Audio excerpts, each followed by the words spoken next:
How you guys doing today? Doing Hey, good. you So well? it's getting very exciting. Um, Almost all the shows are back, almost, Mm-hmm. and also we've gotten films that we've dreamed about. One in particular we have to mention first was Deadpool, Yay! which Drew, you have the statistics of how much they spent on that film, which is so A low bit, compared to yeah, everybody else. a bit. I actually went and looked up numbers, and as of this weekend, Deadpool, which was I'd call it a breakaway hit, it's in the box office globally has made over $600 million. You guys, we did a little bit That's of math. Yeah, I mean, that's crazy. talk about an underdog. Like we kind of did a little bit of math prior to the show. We figured out a budget of $58 million. You round that up to include like the cost of advertising and stuff like that, which was Right. genius. They're just throwing that out Oh there. yes. With a budget of like a little more than 60 mil to get back over $600 million, like win, Yes. absolute freaking win. And it's like as a film, it's solid, dude. It's fun. It's violent. The character origin, like the as far as like origin stories go, I want to say this is like arguably better than the one in the comics from the '90s with hmm Rob Liefeld and them. It's like even the what I felt to be in most cases a tacked on excuse to throw in a romantic interest, it works with this film because like she's actually likable and she has a personality and she's not just there to be like an incentive for when she gets kidnapped in the second act. Right. To Exactly. get like the whole call to action thing. It was just overall just a well-rounded movie. Wow. So Yeah. it's justified, totally justified in my opinion. What did you guys think? No complaints. I am very surprised because I figured I'd have something to say, but everything I had to say about this is good. I have to thank Ryan Reynolds for actually believing in the character enough to fight for this film because he had a taste of playing Deadpool for like all of 5 minutes really in the Wolverine Origins. And even Right. he knew from there like the potential that this character had. So the fandom, congratulations for putting in that extra work. Shoot, apply that to charities and politics. You could change the world. Like, it's just crazy. But I'm very happy that the female, lead in this film. I like the actress, so I was surprised that she was casted and very happy. But she Right. wasn't annoying, which was great. And No, even no. the two extra X-Men they added in, I felt that like, okay, they're probably not doing much of anything anyway, so it makes sense to have them. You All know, the scenes where you have Negasonic and Colossus and Deadpool together made for some of like my favorite parts in the movie. Like I yeah, love and seeing how three of when them. she's on the phone and she's like, and she's like, Look, yeah. that is so modern day. If you have Oh, the where it's like, X-Men, no, no, no, go ahead, finish your tweets, make yes, hashtag it, go ahead, do your thing. yes, Oh, overall, I think for that's me, what was awesome. good is a lot of people were getting because it was R rated, and I think it proved that if you do the movie right and R rating, you can actually make money. Yes, They're always thinking, oh, you can't do these movies because you're not going to have the kids come. I think that just totally put that to rest. we have, yeah, yeah, nothing else, a solid sample study in case, an yeah. example, that it can be done. You can Yeah. have more than a cult, like, following when it comes to these lower budget R-rated superhero films. Heads So, up for the Punisher in the future, and everything else. Ghost Rider. good. That was a nice little segue, Geisha. Thank you. So, this past week, as we had the second part of the Daredevil Season 2 trailer come out.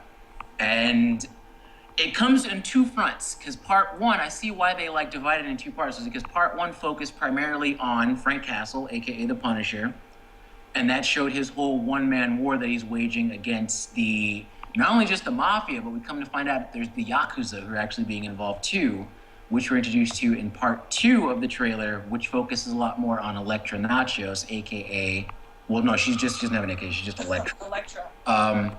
Yeah, so she is, for those who don't know and haven't read a comic in the last, 40 years, she is in, I don't know if it takes that long. Yeah. Pink Power She Ranger. is the ex-flame of Matt Murdock, who's Daredevil. They met when they were in college. She was referenced briefly in season 1 of Daredevil. She was the Greek girl that they were talking about. And in this season, from what we can gauge from the trailer, she comes back. And she's brought unwanted company in the form of the Yakuza, who we come to learn is actually the Hand, who we did see in season 1. They referenced them, and it looks like it's going to be an intense season. You got more characters that you're working with now. People's motivations are solid. It just looks like it'll be a really good continuation from where they left off in season 1. What do you guys think? Did you see the trailer? I didn't see it.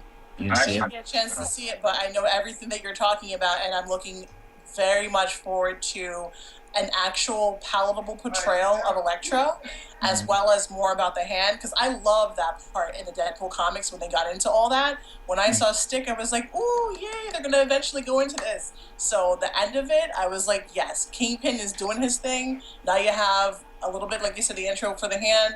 I'm really ready. I'm sitting with my tea and my popcorn, and I'm just like, yes, give it to me. Give it to me hard.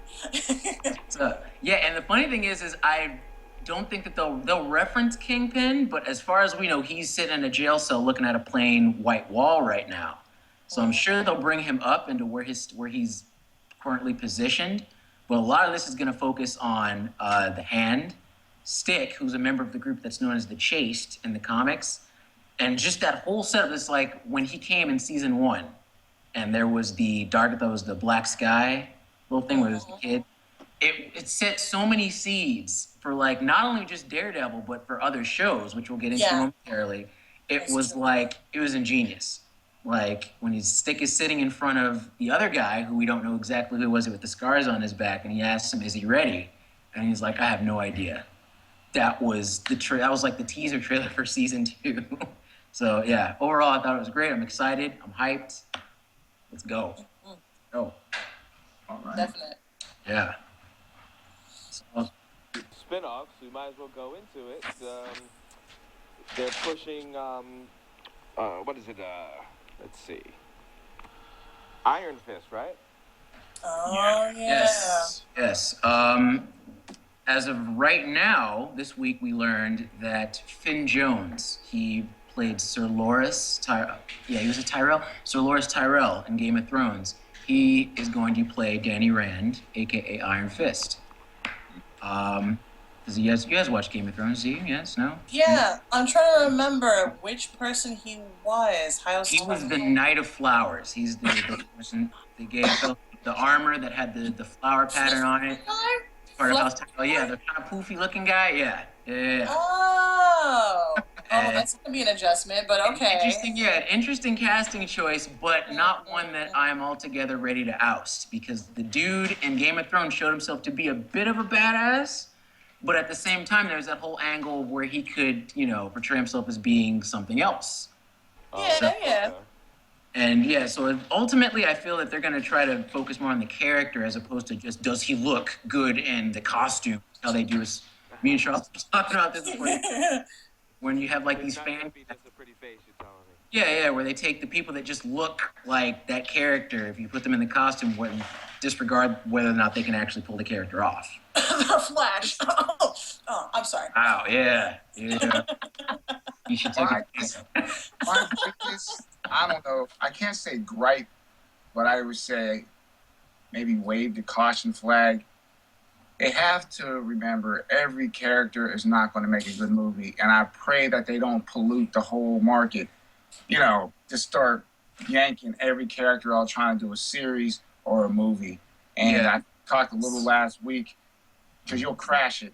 You know what I mean? You'll crash it. So they got to be careful not just to start just yanking and putting out anything and everything. You got to. Yeah, we don't want to get a Marvel's Stiltman in production over at Netflix. I don't think they will. I give them a little bit more credit than that. They're not just blindly reaching. And when it comes to some of the future of some of these series, I'm actually glad you brought that up, Charles. We know that Jessica Jones got picked up for season 2. Daredevil is obviously coming to us very soon. And judging from just the fan response alone, I'm pretty sure Luke Cage is going to be a solid hit. And I'm kind of sure, well, not even sure, I'm fairly comfortable with the idea that Iron Fist will be popular.